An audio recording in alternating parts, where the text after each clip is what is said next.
கர்த்தரும் இரட்சகருமாகிய இயேசு கிறிஸ்துவின் நாமத்தினாலே யாவருக்கும் வாழ்த்தலை தெரிவித்துக் கொள்கிறேன். மரணம் என்பது புயலும் மழையும் வருவது போல முன்னதாகவே கணித்திருந்தால் ஆயத்தமாய் எல்லாவற்றையும் எடுத்து வைத்திருக்க வேண்டும். மழை துவங்கின பிறகுதானே புயல் வரும். எனவே மழை வரட்டும் என்று காத்திருந்தால் நீங்கள் ஓடிப்போய் குடையை எடுக்கும் என்பதாக புயலும் பின்னாலே வந்துவிடும். நீங்கள் விரித்த குடையோடு சேர்த்து தூக்கி வீசப்படுவீர்கள். அப்படியானால் மழை துவங்குவதற்கு முன்பதாகவே குடையோடு ஆயத்தமாய் இருக்க வேண்டும். மரணம் என்ற ஒன்று நேரும் முன்பதாக கடவுள் அநேக எச்சரிக்கைகளை மனுஷனுக்கு கொடுத்திருக்கின்றார். அவற்றை அறிந்து கொண்டு அவருடைய ராஜ்யத்திற்கு போக ஆயத்தமாய் இல்லை என்றால் பின்னொரு நாளிலே ஆயத்தம் செய்ய முடியாது.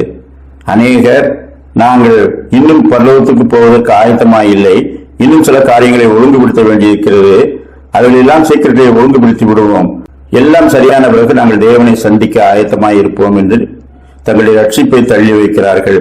ரோமர் 2:4 தேவ தயவு நீ குணப்படும்படி உன்னை ஏவுகிறது என்று அறியாமல் அவருடைய தயவு, பொறுமை, நீடிய சாந்தம் இவைகளின் ஐஸ்வர்யத்தை அசட்டை பண்ணுகிறாயோ? உன் மனக்கடினத்திற்கும் குணப்படாத இருதயத்திற்கும் ஏற்றபடி தேவனுடைய நீதி உள்ள தீர்ப்பு வெளிப்படும் கோபாக்கினை நாளிலே உனக்காக கோபாக்கினையை குவித்துக் கொள்ளுகிறாயே. நாம் அநேக முறை கர்த்தரால் எச்சரிக்கப்பட்டும் மனம் திரும்பாமல் தேவ கோபாக்கினை குவித்துக் கொண்டவர்களாக இருப்போம் என்றால் ஒரு நாள் தேவ கோபம் பற்றி எரியும். நாம் தேவ கோபம் குவிகிறது என்றால் என்ன? சிறு பிள்ளைகள் சிறிய சிறிய தவறுகள் செய்யும் போது உடனே நாம் அடிப்பதில்லை, ஆனால் எச்சரிக்கின்றோம், சத்தம் போடுகிறோம், மனதிலே வைத்துக் கொள்ளுகிறோம். ஆனால் நெருப்பை கையாடி அல்லது மின்சார உபகரணங்கள் மீது கையை வைத்து ஏதாயிரம் சேட்டை பண்ணினால் உடனே அடிப்போம்.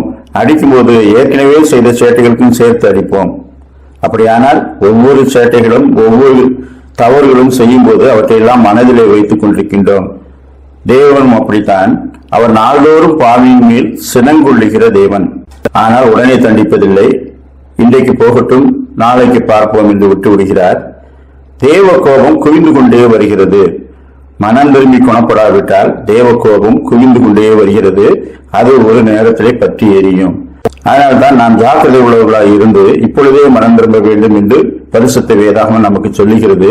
பின்னொரு நாளை தள்ளி போடுகிறவர்கள் அந்த நாளை காண முடியாது என்று சொல்லுகிறது. லூக்கா 21:36 ஆகையால் இனி சம்பவிக்க போகிற இவைகளுக்கெல்லாம் நீங்கள் தப்பி மனுஷகுமாரனுக்கு முன்பாக நிற்க பாத்திரவான்களாக எண்ணப்படுவதற்கு எப்பொழுதும் ஜெபம் பண்ணி விழித்திருங்கள் என்றார். அப்படிப்பட்ட சிந்தனைகளை கர்த்தர் இந்த நாளிலும் நமக்கு தந்தருள்வாராக. ஆமேன்.